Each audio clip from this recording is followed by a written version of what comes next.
Waaqayyo uummata kee fayyisi, qabeenya keetii isaan eebbisi.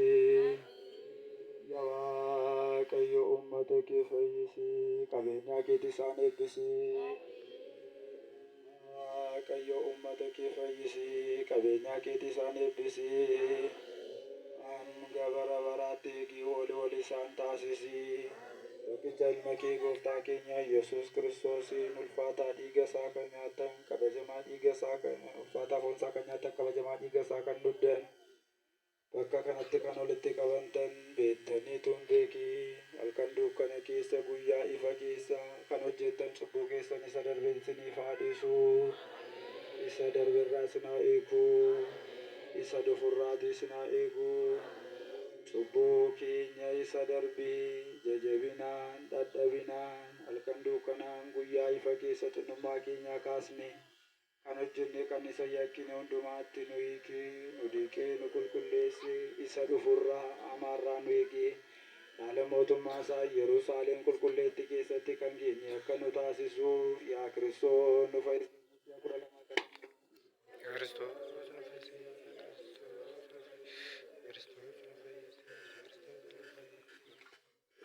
Gam lamaan durba kan taate yaadaaninis fooniinis qulqulleetti dubroo Maariyaamiif jedhe cubbuu keenya isa darberraa nu hiike isa dhufurraa nu eege waadaa isheef kadhannaa ishee jalatti nu eege dhaala mootummaa isaa Yerusaalem qulqulleetti keessatti galataaf kan keenya akka nu taasisu Maariyaamiif jedhee nu fayyis jennee si'a 12 kadhannu.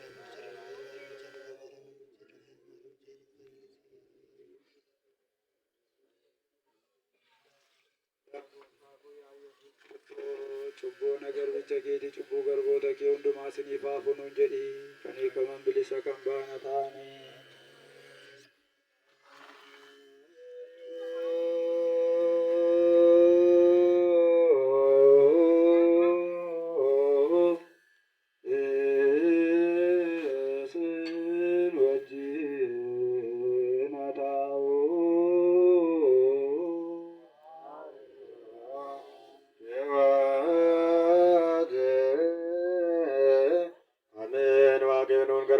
Nagaadhaan nu eebbisu gosaaf dhiiga isaan nuti fudhanne dhiifamaaf nuuf haa ta'u nadiina hundumaa safuraa akka jennu moosisi qulqulleettiin waan gootamte dhiifaan kan gootan qulqulleettii dhiiga suba keenya hundi keenyaaf diinni godhannaa gosaa qulqulluu hojii hamaarraa nu fageessu hojii gaarii hojjechuuf tokko nu taasisi gosaa qulqulluu kabajamaa dhiiga isaa kan nuuf kenne eebbifamaadha kennaa fuudhanne jireenya gonfaanne